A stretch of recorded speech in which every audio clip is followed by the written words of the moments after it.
Today, as you requested, we got some pawn breaks. Let's go. Welcome to the fourth video in my simplified series where we take a look at complex concepts and really break them down into easy to follow actionable steps. So today we're taking a look at pawn breaks, and I recommend that you watch the entire video, but for those of you who are searching for something specific, I put the timestamps in the description below. Let's go. So a simple way to think about a pawn break would be when you move your pawn to attack one of theirs. We're going to see why this is good and see many different examples of it, but in this position all of these moves for white would be pawn breaks because it uses a pawn to attack another pawn. We're going to see a lot of situations where that's extremely useful. So we're going to look at 7 different cases when it's really useful to make a pawn break happen. The first one is right here, a breakthrough in the endgame. So a breakthrough is where you use your pawns to break through the opponent's pawns and ultimately promote. So this is a very sort of famous position, and the solution is g6. We're using our pawns to break through the opponent's. So after, let's say, h takes g6, we have to be a little bit careful here and make another pawn break happen. But ultimately, whatever happens, one of the white pawns will be promoted. Either black takes this one, and then we push h6 and promotion is unstoppable. Or if we go back, they take this one and we take this one. Either way, we're promoting into a queen. Here's another example of the breakthrough. So we're using our pawns to break through the opponents, because if we try to get our king involved, their king will just be faster. So something like this just wouldn't work because their king just gobbles up all our pawns. So we have to break through with the pawns, and both of these moves win because they're symmetrical. But let's see the winning idea. So after pawn to f5, first of all, if black reacts to this by capturing, we get to recapture, and now we will create a passed pawn like this. Even if they take, we just recapture. So that's if they take. If they don't take, they're just going to leave it alone. So let's say a king move. And now the winning idea is, surprisingly, to go g5 as well. And now the point is that, again, it's symmetrical, so it doesn't matter if they take here or here. Let's say they take like this. We do another pawn break to distract the opposing pawn here. So wherever the pawn moves, our pawn will come to h6 and promote. Let's say like this. So even though black is 3 pawns up, it doesn't matter because our pawn is faster, and we promote a queen and checkmate. In this position, there's also an alternative winning idea. Instead of going g5, you could have also gone f6 with another pawn break. The point is that if the pawn moves, let's say to g6 or to g5, we're going to take it either normally or en passant, allowing our f pawn to promote. And if they take our pawn initially, we just recapture it, and on the next move we have another pawn break here, after which they take and we get our h pawn into a queen. The second reason why you want to do a pawn break is to create a weakness in your opponent's camp.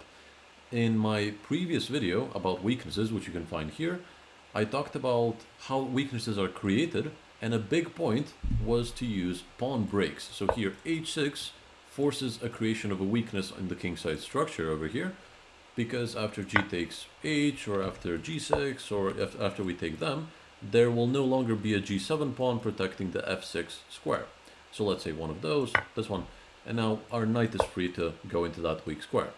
The third reason why you maybe want to use a pawn break is to eliminate your weaknesses. So to get rid of your weaknesses when you have them. Here we have a few weak pawns, but after c4, defended well enough, bishop f7, c5, a trade must happen here, and we trade off one of our weak pawns for one of the opponent's strong pawns. That's obviously a good deal. To showcase an example of the second and third way to use pawn breaks, we said create a weakness and get rid of a weakness. I'm going to show you a theoretical position from the London system. After d4, d5, bishop f4, knight f6, e3. Against bishop f5, against this variation, white is supposed to play c4 and target the b7 pawn, seeing as the bishop went away. And after, let's say, e6, knight c3, c6, queen b3, this is very typical, queen b6. Now there's the move c5, forcing a trade. And the idea for white here is to get rid of their weakness immediately, their weakness being the double pawns here. So after knight bd7, b4, it looks like black is just in time to play a6, but we can play b5 anyway, using the pin over here. And after c takes b5, bishop takes b5, white successfully got rid of their weakness. So that was using a pawn break to get rid of your weakness. That was way number 3.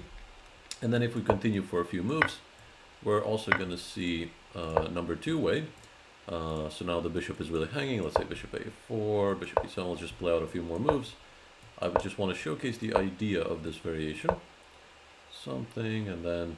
Okay, we're ready to go. So the idea for white here, the strategic way to go, is b4, b5, another pawn break.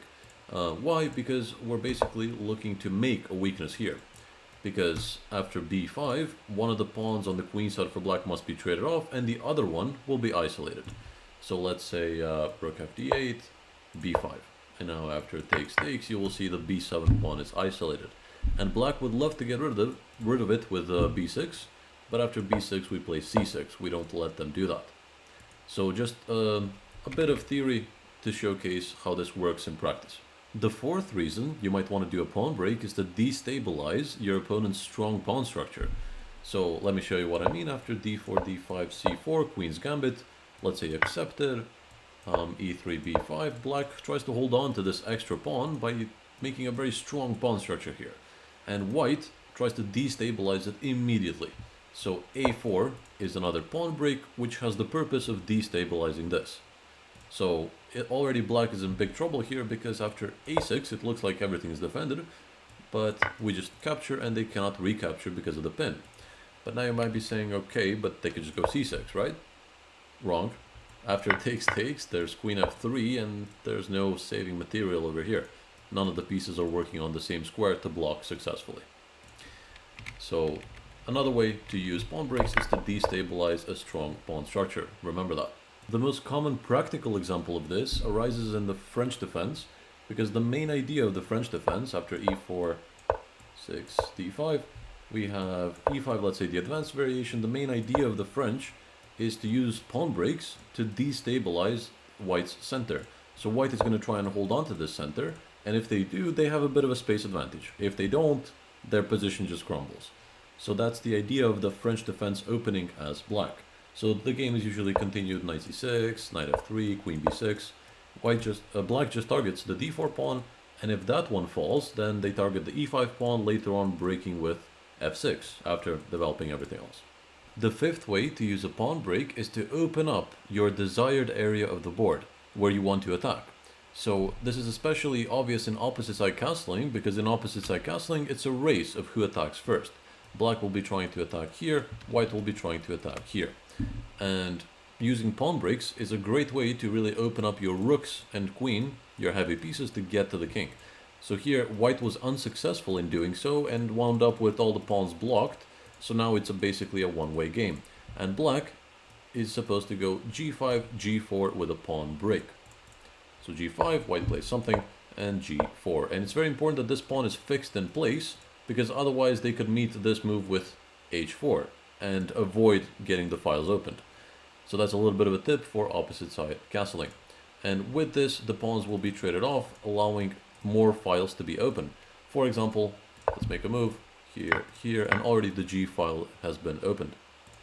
Now this is already something we saw in our theory example. Here we use the pawn break not just to create a weakness, but also to open up our desired area of the board.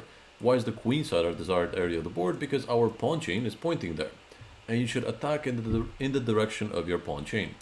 If you want to know why that principle is a real thing, I explain it in my short video right there. Those were the main 5 ways to use pawn breaks. Now what follows is 2 more advanced ways, and the last one's going to be a super advanced way. So if you want to stick around, be my guest. So the first advanced way to use pawn breaks is to force your opponent to make a committal move, to make a real decision. So here, white in the French defense sometimes plays b4 in these variations, basically saying, hey black, I want you to show your cards, because right now you have 2 options. And I hate to deal with both at the same time, so we play b4 to force them to make a committal move with the pawn. They can't stay here anymore. So now they get to choose what they want to capture, but they have to commit to a certain decision. So if they capture our pawns here, we're just going to recapture with our c pawn, and if they push, we just go bishop c2. In both cases we're completely fine, but the main point is that we force them to break the tension. And the second advanced way to use a pawn break is to sacrifice a pawn for the initiative.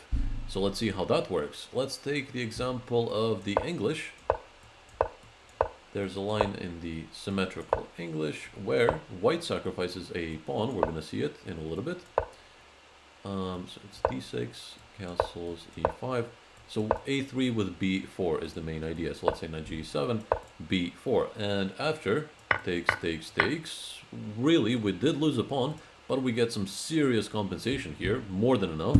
After bishop a3, not only are we fully developed, but also we have a monster initiative in the form of a concrete threat, and they have a weakness on d6, and they're struggling in development. So white already has a big advantage in this position.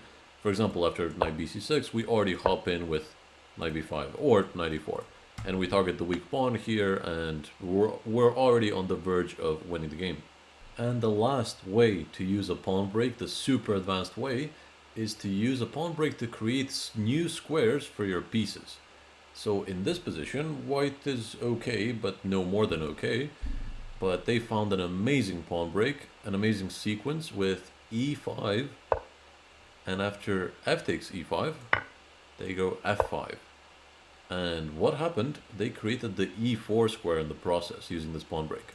So after bishop f7, knight e4, and suddenly black's pieces are just purely defensive. This bishop became a monster, our knight is wonderful, and after a few moves, white got a big advantage here. After long castle, queen g4, there's a discovered check threat here, the g7 pawn is hanging, and white took on g7 here with tempo on the bishop, winning a beautiful game. So let's see that one more time. The pawn break of e5, even though it's hanging 4 times and defended only once, but they can only take with a pawn. And after f5, we create a new square for our pieces. So this is something that's super advanced, so honestly don't worry about it. I wanted to show this more as a fun fact. Congratulations! Now you know about pawn breaks. If you enjoyed the video, let me know in the comments down below. Like and subscribe if you want to support me, and I'll talk to you very soon. Take it easy.